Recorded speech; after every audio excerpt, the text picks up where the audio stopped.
Lisa and I had recently celebrated our 20th anniversary, along with our daughters Jasmine, 16, Casey, 13, and our 15-year-old son, Jake. My name's Joel, and I was a 42-year-old content dad and husband at that time. Lisa, my wife since her 20s and my only love, was a charming blonde with blue eyes, standing 5 feet 6 inches tall, weighing 105 pounds. Together, we built a wonderful life, always putting our kids first in a loving home. Our family bonded over both good times and tough ones. Birthdays, school events, Jake's football injuries, the girls' soccer mishaps, and Lisa's battle with cancer 7 years ago. Her recovery only strengthened our bond. Raising 3 kids and managing finances was a challenge, leading us to put aside personal care like gym visits. Over 2 decades, it's easy to gain a little weight, but we prioritized our children's futures over appearance. I worked in production management, and Lisa was in purchasing. Our life was routine, but we never let our relationship or intimacy suffer, maintaining a happy and fulfilling physical connection. 4 years before, Maria and Roger moved into our neighborhood. A young couple in their late 20s with no children, they were known for their lively weekend parties. Maria, a gym instructor with a stunning physique, and Roger, her 30-year-old husband who was also fit, became our neighbors. When Lisa turned 38, she was a bit overweight, but it never bothered me, as I had also gained some weight over the years. Maria encouraged Lisa, assuring her she could shed the extra pounds by joining her at the gym. 2 years later, as Lisa neared 40, she had slimmed down significantly, regaining her youthful figure. I always complimented her newfound beauty. This transformation brought out a new side of Lisa. She became more confident, and our intimate life improved with her increased energy. She embraced her rejuvenated self, and I did my best to keep her happy. With her new look came a wardrobe update, inspired by Maria. Lisa started wearing more fashionable, revealing outfits, showing off her figure. Initially, I was a bit uneasy about her going to work dressed so stylishly, feeling a bit out of place in my regular attire. At Lisa's 40th birthday party, which I had organized with a band and catering at a local hotel, she looked stunning in a chic dress and heels. I noticed other men admiring her, and she seemed to enjoy the attention, exuding a newfound confidence. She publicly thanked Maria for helping her reclaim her youth and improve our marriage. I was proud of her appearance and loved her new energy, but I couldn't help feeling uncomfortable watching her flirt and dance with younger men from her office. Throughout our marriage, Lisa had never danced with other men or flirted openly, but at her party, she appeared to relish the attention. This bothered me, but I decided to let her enjoy the celebration and talk about my feelings later. That night, after I brought it up, she apologized. She assured me she didn't want me to feel jealous or uncomfortable and promised it wouldn't happen again. She said she had gotten swept up in the excitement and the drinks. That night she made up for it in bed and even gave me a wonderful BJ, which was a rare gift. That night, Lisa was full of energy in bed, taking the time to make sure I was fully satisfied, showing her gratitude for the party in her own special way. Things returned to normal, except Lisa started coming home late a few nights a week because of her gym sessions. I made sure to be there for the kids and had dinner ready on those evenings when she came home late. Jake, our son, had a club after school on Thursdays that required a ride home. Lisa agreed to do the Thursday pickups since his school was quite a distance away and involved crossing busy streets. Jake often complained about being picked up and insisted on walking home because at 15 years old, he didn't want his parents to pick him up. I explained that some of the roads he had to cross were too dangerous, and to be in the school club, he had to ride home with us, no exceptions. He reluctantly agreed, and I picked him up every day, except for Thursdays, due to my staff meetings. On Thursdays, it became Mom's routine to pick him up. However, one week, Lisa was busy at work and forgot to pick him up. After waiting for 40 minutes, Jake decided to walk home. This incident was one of the few times anyone in the family saw me upset. Lisa felt apologetic and upset with herself after witnessing my loss of temper. I made it clear how I felt about the situation. She swore it would never happen again, and after I cooled off, I accepted it as a mistake. No harm was done, and everything returned to normal at home. She made it up to me in bed that night, and life went on as usual. Financially, things were going well, work was good, and the family appeared to be happy, except for me. Approximately 2 months later, I noticed our bed life had declined from 4 to 5 nights per week to once or twice, and the quality of our intimacy had diminished. Lisa became increasingly self-indulgent, preoccupied with her appearance, frequently getting facials and maintaining her hair and nails weekly. It seemed that as she hit 40, she was determined to reverse the aging process. Our closet filled with new clothes and shoes, and when I voiced concerns about her spending, she reacted angrily, explaining that her efforts were for me, her husband, who benefited from her youthful appearance. I wanted to tell her that despite her efforts, I was unsatisfied, and our intimate life had become unsatisfactory. I missed the old Lisa, but assured her that I loved her just as much as the new version. She continued her late nights, spent time at the gym, and even went out with Maria, our neighbor and gym instructor. That's when I decided to plan a weekend getaway to reconnect and restore our relationship. I loved Lisa, but needed to assert myself and bring things back to normal. The following week, I made dinner reservations for Friday night to share my plans for our weekend escape during a romantic meal. On Tuesday night, I informed her of the reservations and arranged for her parents to look after the kids. The next morning, I watched her getting ready for work in another new dress, which seemed overly dressy for her job, along with extravagant accessories. When I inquired about her outfit, she mentioned that senior executives were visiting, and she wanted to make a lasting impression. Rather than starting an argument, I held my peace, but it left me wondering if I would ever see the old Lisa again. I loved her, but I struggled with this new version of her. Perhaps my insecurity played a role because I hadn't shed my extra weight, and when we were together, we no longer resembled a couple. I now had a trophy wife without the love and intimacy we once shared, and I was hopeful and praying that our getaway weekend would help us rekindle our connection. Regrettably, the events of that week put our plans for a getaway or a date night on hold. It was Thursday afternoon around 4 p.m. when I received a call from the hospital. I was in the middle of delivering a presentation at our staff meeting when the call came in, informing me that Jake was in the emergency room and required immediate surgery. They emphasized the urgency, and I needed to get to the hospital right away. I rushed to my car and sped like crazy to reach the hospital, which was roughly 15 minutes away. I attempted to call Lisa multiple times, but she didn't pick up. I also reached out to her parents, asking them to pick up our daughters and join us at the hospital to be with their brother. Meanwhile, I left several voicemails and texts on Lisa's phone, growing increasingly concerned about her whereabouts. Normally, she always answered her phone, but for some reason, she was unresponsive that day. At the hospital, I met with the doctors, handled some paperwork, gave my insurance details, and had a short visit with my son, who was injured with a broken leg, cuts, and bruises. It was a distressing sight, and tears welled up in my eyes as they wheeled him into the operating room. I felt alone and overwhelmed with worry about Lisa once again. They directed me to the surgery waiting room, where I reunited with my daughters and Lisa's parents, Edward and Mary. They looked to me for answers, and I shared what little information I had, including the fact that Lisa was missing. We concluded that Lisa hadn't picked up Jacob from school, and he had decided to walk home on his own. I expressed my deep concern about Lisa's absence, her unanswered calls, and her failure to pick up Jake. We stood in a circle in the private waiting room, trying to piece together the situation. "Let me call her office again and see if they know anything," I suggested as I dialed her office number. I explained our son's accident and hospitalization and expressed my urgency in finding her. I asked the person on the other end about Lisa's whereabouts, and I was informed that she hadn't been seen since her lunch break. I shared the situation with our son and asked if she knew who Lisa had lunch with. She informed me that Lisa had left for lunch at 1 p.m. with Mr. Donnie, a sales representative from one of their suppliers. I requested Mr. Donnie's contact information so I could try reaching out to him to determine Lisa's whereabouts. After a brief wait, she sent me Mr. Donnie's business number, and I thanked her before hanging up. I immediately dialed his number, but there was no answer, and it went straight to voicemail. A sinking feeling washed over me, compounding the stress of our son's impending surgery. My wife appeared to be missing, along with a salesman. Tears streamed down my face from the overwhelming strain. Mary, Lisa's mom, offered me a comforting hug and encouraged me to stay strong.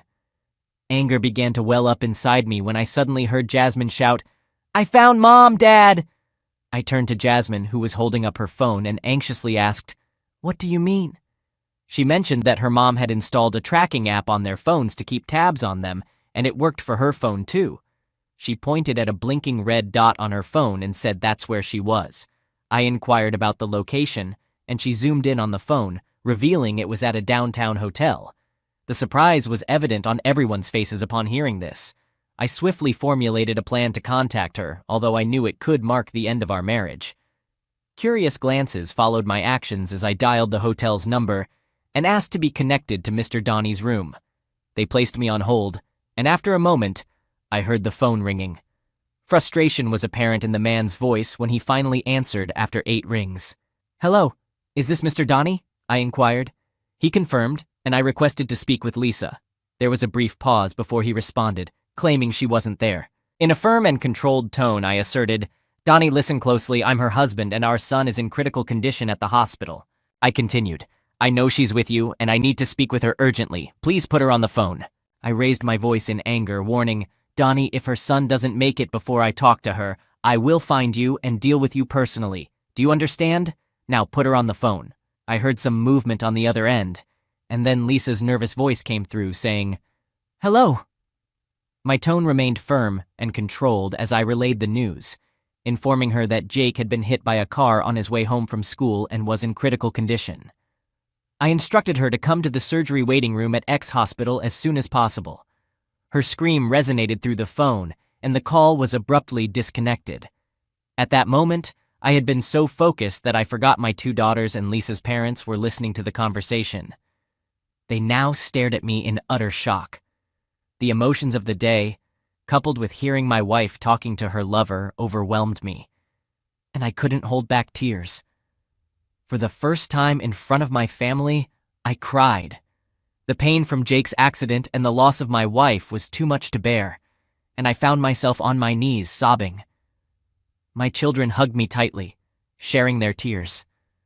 Our neighbor Maria and Roger stood nearby as well, witnessing the heartbreaking scene. Eventually, I regained my composure, kissed my girls, wiped away my tears, and addressed everyone. I apologized for what they had just heard, explaining that I lost control when Donnie answered the phone. I shared that it seemed Lisa had spent the afternoon in bed with a coworker and had forgotten to pick up Jacob. I assured them that now that she knew about Jake, she would likely be here shortly. I requested that he please keep her away from me because I'm uncertain how I'll react given my current state.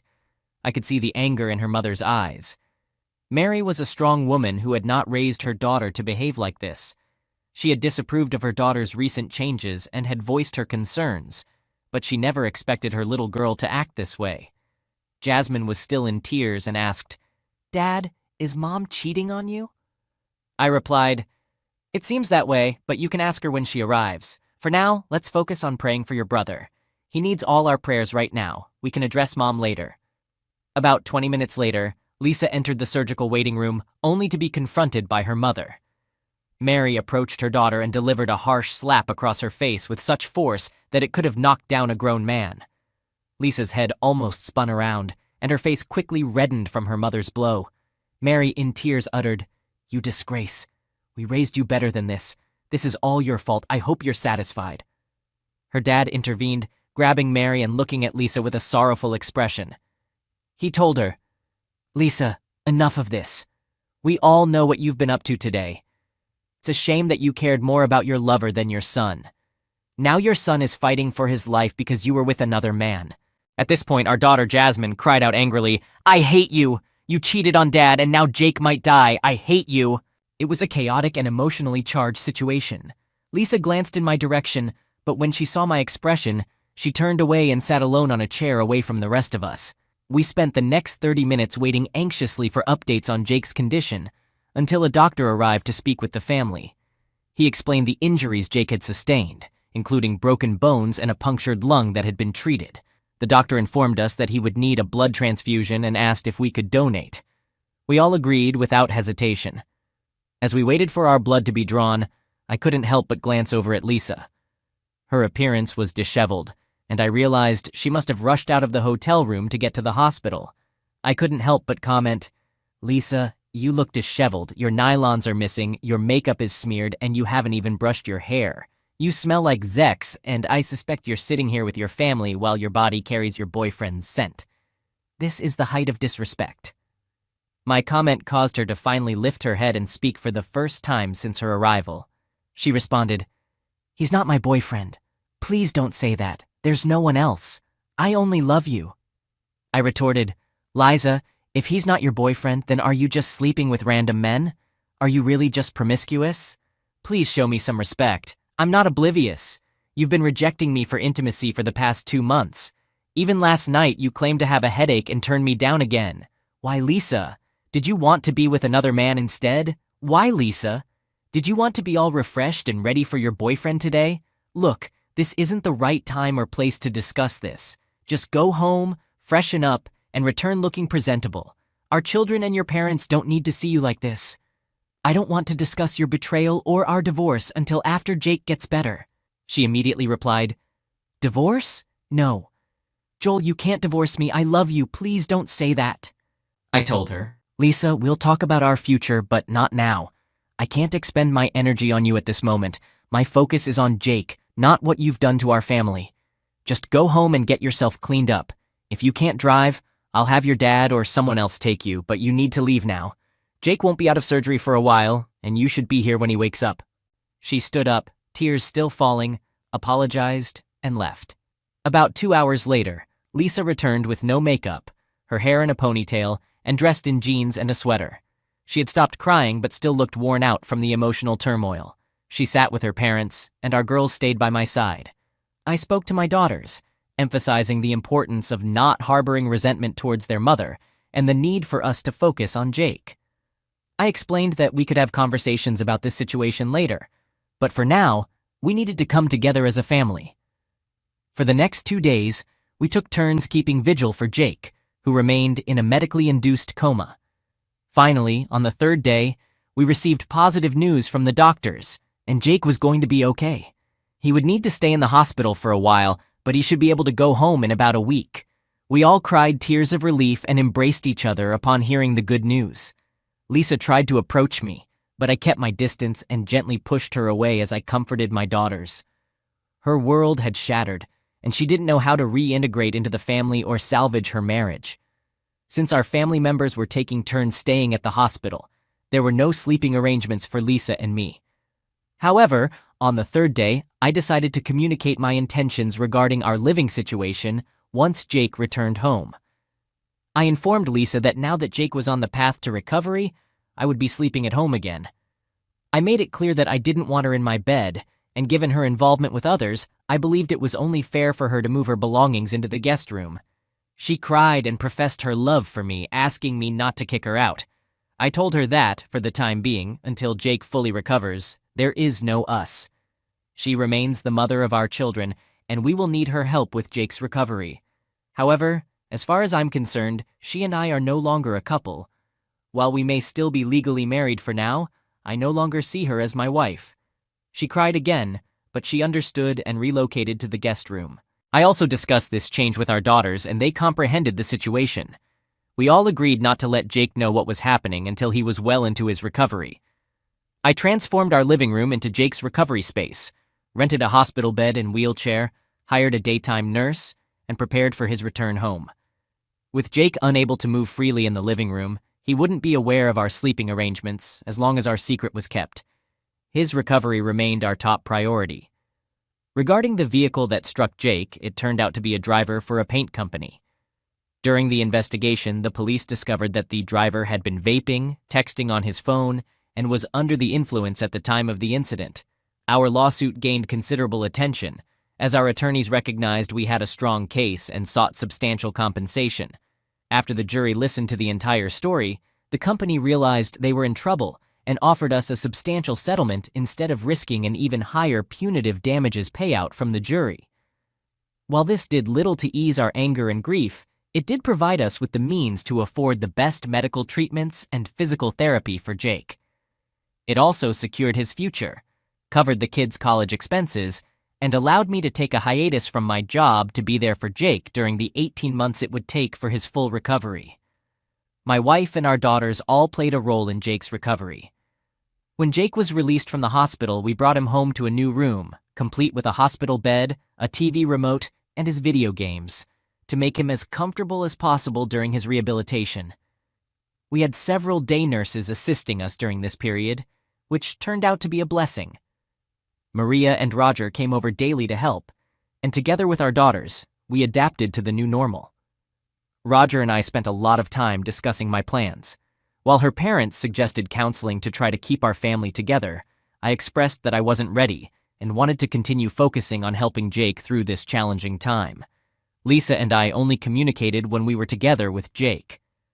Jake, being the sensitive one in the family, sensed that something was wrong after hearing the girls talk about their mom's mistake. One day, when we were alone, he asked me what was happening and if I could forgive her. He reminded me that Mom loves me and that he could see she was hurting.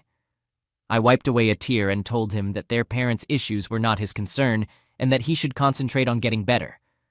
That moment made me realize I needed to confront the situation and make some decisions. I informed Lisa that we were going out to dinner on Friday night to have a conversation. Maria and Roger took care of the kids that evening. We went to our favorite Italian restaurant, and after a few drinks, I decided it was time to talk. I asked the waiter to give us some time before we ordered. It was the first time since the accident that I had spoken directly to Lisa. Until that night, I had only responded to questions or participated in conversations, so for the first time since the accident, I spoke directly to Lisa about our future together. I said, "Lisa, I understand it's been tough for you, and it's not fair that you're in the guest room. Since the accident, I haven't had a chance to think about our future, but over the past few days, I've come up with a solution to alleviate the stress the family is experiencing due to our situation. I'll look for an apartment near the house, and you can move back into the master bedroom. Once Jake is on his feet, I'll begin the divorce process. I want to wait until he's better before he learns the full reason for our separation." A tear fell from her eye, and I felt like a boy who had just lost his best friend as I held back my own tears for the loss. All the years of love I had for this woman were tarnished by one selfish act, and now both of us were paying for her actions. She asked if there was any way I could forgive her and let her back into my life.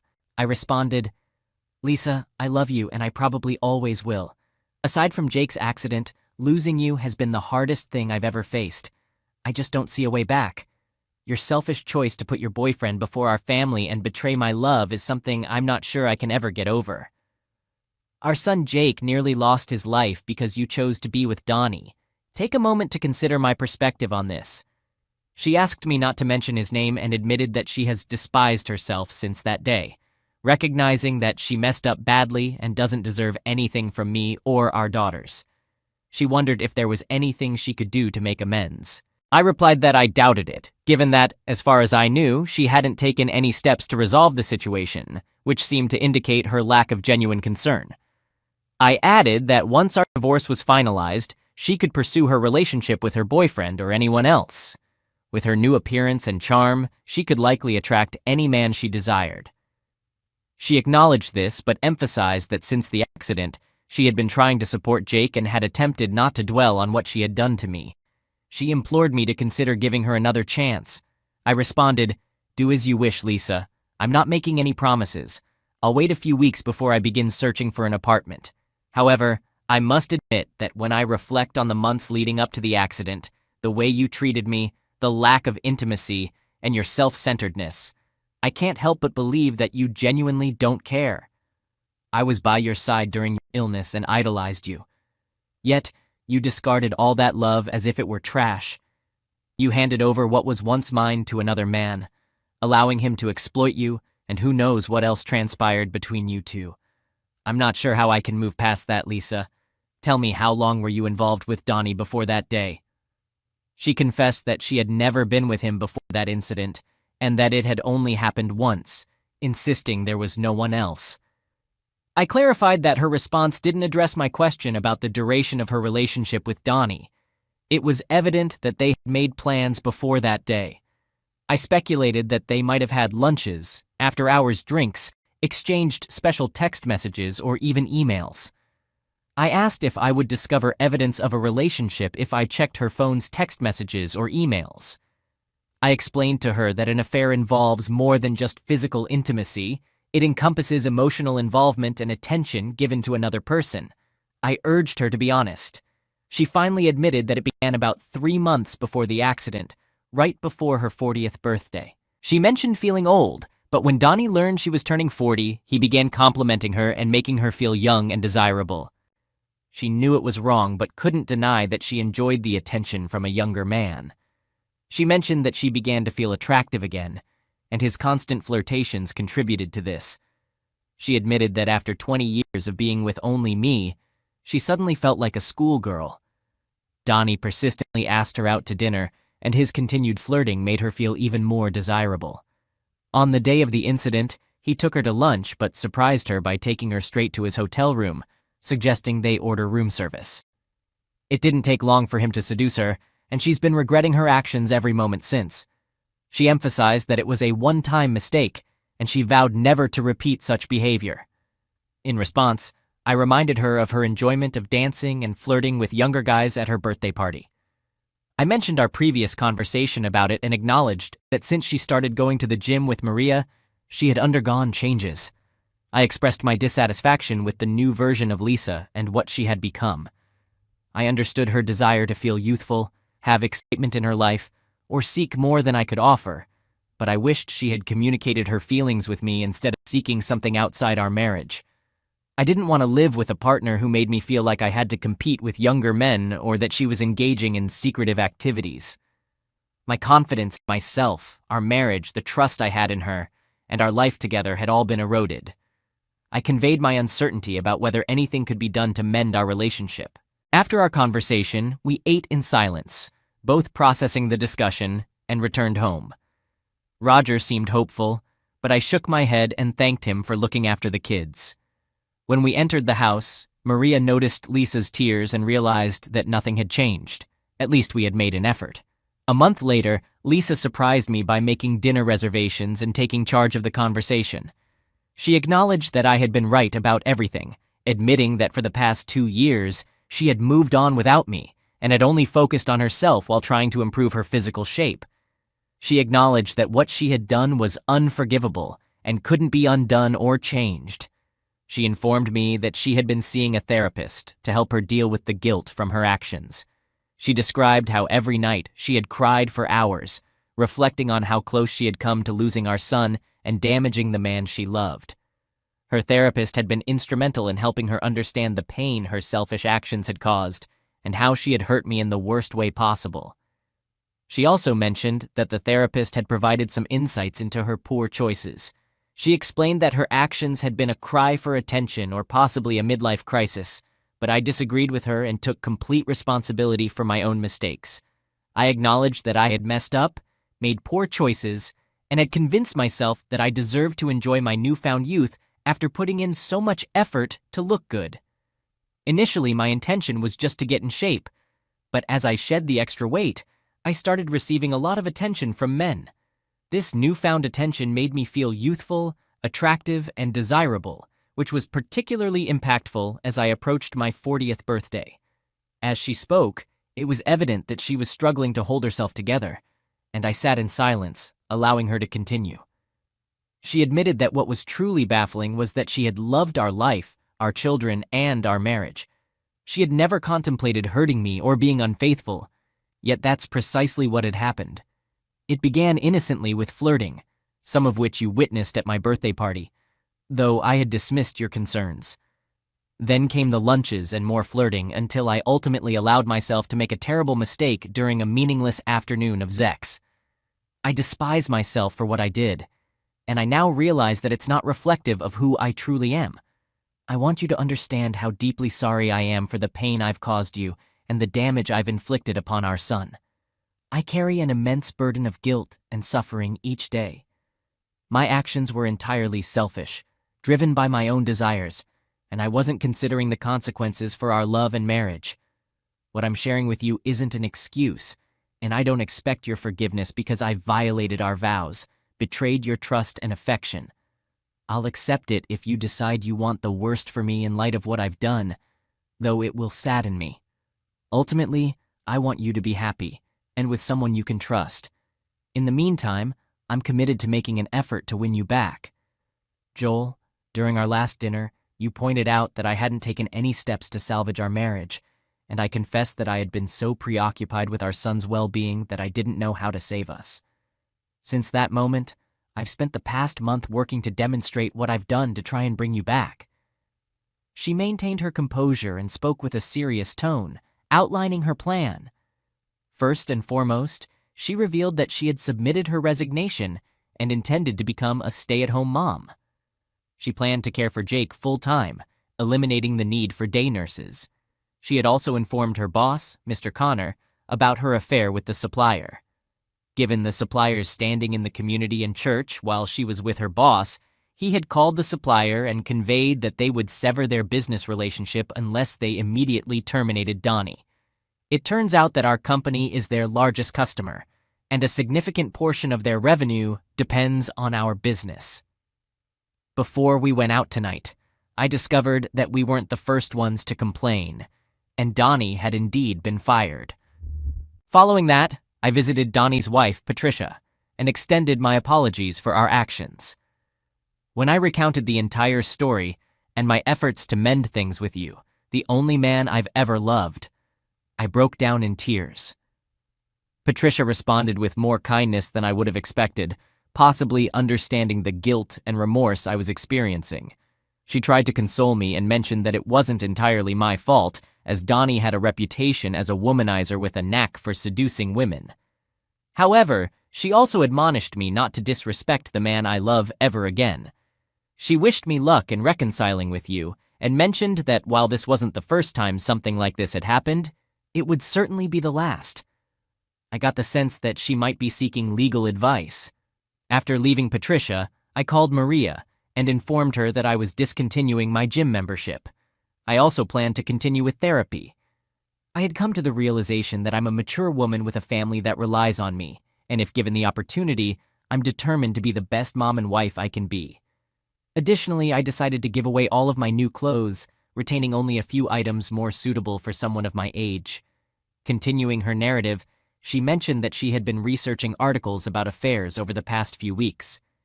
She had even read stories where wives subjected themselves to polygraph tests to answer all the questions their husbands had. She found that there were approximately 20 common questions that needed answers. Consequently, she made an appointment last week and visited an office downtown that specialized in lie detector exams. She had them ask her all the questions she had prepared. They considered her questions unorthodox and not typical, but agreed to incorporate them randomly with their regular questions. She provided them with the list of questions she knew you must have been pondering and answered them truthfully. In a desperate tone, she explained, "This envelope contains the answers to your questions. I want you to know that I haven't opened it or looked at the results. I'm confident in what's true, and I believe these results will confirm my honesty. I'm even willing to undergo regular testing every few months to demonstrate how much I love you and that you can trust me again." I also consulted with an attorney and requested her to draft a post-nuptial agreement as a way to demonstrate my seriousness in trying to regain your trust.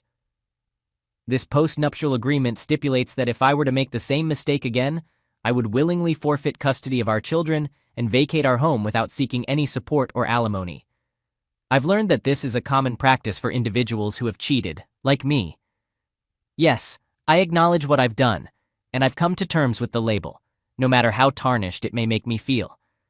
I'm aware that I have a lot of amends to make, and I promise to prioritize you above all else. You'll find the post-nuptial agreement, along with the polygraph test results, in the envelope. I was taken aback by her actions and her revelations about what she had done. My wife recognized the impact on our family and our marriage. I asked, "Well, Lisa, I must admit I'm surprised by your efforts. It certainly gives me something to ponder, but I have one pressing question. Why are you so determined to salvage this marriage? You've clearly lost respect for me as your husband and were seeking something else. With your looks and physique, you can have any man you desire. You need to be honest with yourself and contemplate why you want to remain with me, an overweight, middle-aged man. Given your feelings towards me, I can't comprehend why you'd want me now. My suspicion is that you feel guilty about being caught and want forgiveness to alleviate that guilt." "No, that's not it," she responded. "I want us to get back together because I love you. You were there for me when I was ill, took care of me, nursed me back to health, and never once complained all those years. Your love has always been unwavering. I took it all for granted, and now I realize how precious that love truly is. There's no one else I desire, and I can't even envision being with someone else. It has always been you, and I squandered it. Honestly, you've always fulfilled my needs sexually, and you've always made me happy. I just took everything for granted and stopped thinking about anyone else but myself, and that will never happen again. As she sat sobbing uncontrollably in the restaurant, her cries growing more intense, we began to attract the attention of other patrons. I went over to her, put my arms around her, and held her close as she wept into my shoulder. My heart ached from witnessing her pain, and I wasn't certain how much more of these emotional roller coasters I could endure. After she calmed down, she handed me an envelope and told me to read the contents later when I was alone in bed. It certainly piqued my curiosity, and I wondered what revelations awaited me. Upon arriving home and just before we pulled into the driveway, she gazed at me with the saddest eyes I had ever seen and said, "Please don't leave us, Joel. Don't move out of our home. I'm willing to stay in the guest room if you don't want me in your bed.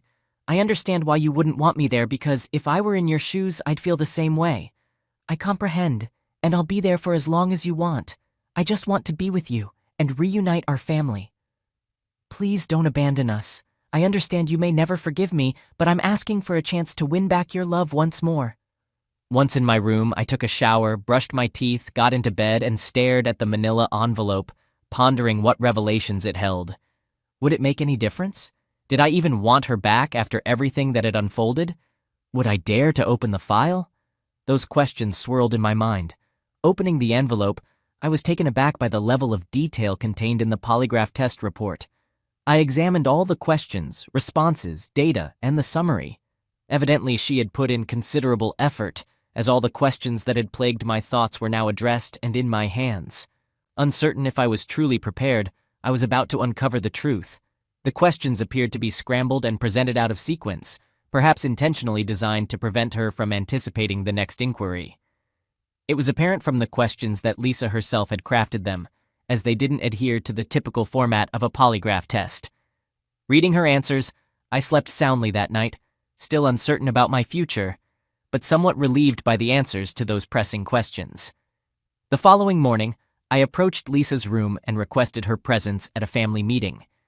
Lisa appeared worn out, bearing bags under her drowsy eyes, clearly tormented by stress and tears. Due to the family's coldness, her life had become a living nightmare. Strangely, the only person who continued to speak to her and had forgiven her was Jake, our son, who was enduring the most hardship. He was the first to extend forgiveness to his mother. This marked our initial family meeting since the incident, and Lisa seemed apprehensive as she sat alone on the couch. I walked over, took a seat beside her, and held her hand, fully aware that this would be a challenging conversation. I began, "I'll speak on behalf of all of us, Lisa. What you've done has inflicted harm upon this family and left me with one of the most agonizing decisions of my life. You might not approve of my choice, but it's the only way I can preserve my self-respect as a man. The kids have expressed their wishes, desiring to keep our family intact. Until last night, I couldn't envision a scenario in which I wouldn't leave you and find a new apartment. Yet, after reading the polygraph report and witnessing your efforts to salvage our marriage over the past month, you've surprised me. Your cheating was a devastating blow, but the true damage stemmed from the way you treated me and the family over the last 6 months. When I discovered that you had mentally checked out and were involved with another man, I was certain I wanted a divorce to end our marriage. In addition to the pain this caused, I was incensed because your infidelity played a part in Jake's injuries, making it unforgivable. After careful consideration, I genuinely believe that if the roles were reversed and I had an affair that resulted in Jake's accident, there would be no room for discussion, and you would have already shown me the door. However, for some inexplicable reason, I still hold love for you, and the prospect of losing you will inflict even more agony than the pain you've already caused me. It's a genuine conundrum, but my affection for you remains unwavering. Despite the wishes of those around us, I cannot continue in this marriage, knowing that you've betrayed my trust, shattered your commitment to fidelity, and violated our marital vows. By staying married to you, I'd essentially be condoning your actions, and as much as it might sound harsh, I've made the firm decision to proceed with a divorce." So that's the extent of what I needed to convey to her. She was devastated, but she grasped that my mind was firmly made up and there was no changing my decision. I've forgiven her, but trust is something I can no longer extend. The divorce process took a couple of months and went uncontested. We divided our assets evenly, and since our children were grown, custody wasn't an issue. I won't delve into every detail, but it all transpired smoothly. I have to give her credit. She made it abundantly clear that her top priority was reuniting our family. There were moments when thoughts of Lisa crossed my mind, but that was due to the lingering love I held for her. We maintain contact, and everyone is content, including our children. Overall, we're all managing well, and the events of that fateful day are now firmly in the past, never to be revisited. Jake made a full recovery, and thanks to the months of physical therapy, he developed a habit of regular exercise. As for my own love life, I'm presently unattached but eagerly anticipating what the future holds. Regarding Donnie, he faced the consequences of his actions and the damage he inflicted on my family and marriage. His wife promptly kicked him out and served him divorce papers after Lisa confessed her indiscretions. He ended up in a small studio apartment following his termination. His attempts at dating were short-lived as potential partners discovered his history of infidelity. I learned about his struggles through his ex-wife, who thought it might aid in the healing process after my wife's affair. I'm not sure how or why she reached out to me, but I appreciate her gesture. I once read a quote that goes, "Sometimes, offering someone a second chance is like giving them an extra bullet after they missed you the first time, hoping that this time they'll use it wisely." Thanks for tuning in. Don't forget to subscribe to the channel for more stories like this. Take care.